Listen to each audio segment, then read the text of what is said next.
Oui, bonjour. Ce matin, je vous parle quand on embarque sur une scène, hein, devant un public. Et ça, c'est pas obligatoirement un grand public, hein, une grande scène et 500 personnes devant nous. Ça peut être la même chose devant nos employés, ça peut être la même chose devant un petit groupe, etc. Vous remarquez pas des fois que on appelle ça une distorsion temporelle, hein? Le temps, c'est élastique, hein? Quand on est chez le dentiste, oh, le temps, c'est long, c'est long. Quand on est dans un party, une belle soirée, oh mon Dieu, ça a passé rapidement. Et c'est la même chose. Sur scène, on peut avoir l'impression que c'est lent, que ça prend du temps, hein, etc. Et vous savez qu'est-ce que ça fait, ça? Mais ça fait que on veut que ça passe plus vite. Donc, on va parler plus vite. Eh oui.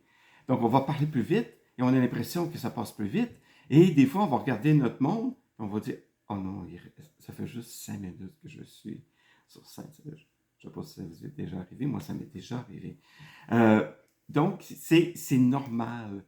On a l'impression que le temps passe plus lentement quand on est devant un groupe, sur une scène, etc. Comment faire en sorte pour que le rythme, hein, on ralentit notre rythme. On prend des bonnes respirations et il faut avoir un peu de plaisir à être sur scène. Ayez du plaisir. Et ça, comment on fait ça? Ben, pensez au message que vous avez à passer. Pensez aux histoires que vous allez raconter.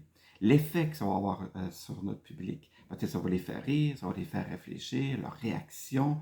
Nourrissez-vous de ça, de ce côté positif-là. Et moi, des fois, souvent, je me surprends même à dépasser mon temps parce que j'ai du plaisir. Donc, faites-vous-en pas. C'est bien possible que quand vous allez être devant un groupe, petit ou grand, que vous avez l'impression que le temps est très lent. Donc, pour ce faire, n'augmentez pas votre rythme, hein, de voix, votre débit de voix. Prenez des respirations, prenez votre temps, racontez des choses qui sont fun. Hein, puis attendez la réaction du public. Et là, vous allez être sur le même rythme que votre public. Donc, je vous souhaite des bonnes prises de parole.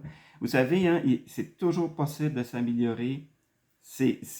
On peut avoir aussi du plaisir à parler sur scène, en parler en virtuel. Prenez un grand plaisir et pensez surtout au message que vous avez à transmettre et l'impact de ce message, qu'est-ce que ça peut amener à votre public. Je vous dis à la prochaine et je vous souhaite des bonnes prises de parole.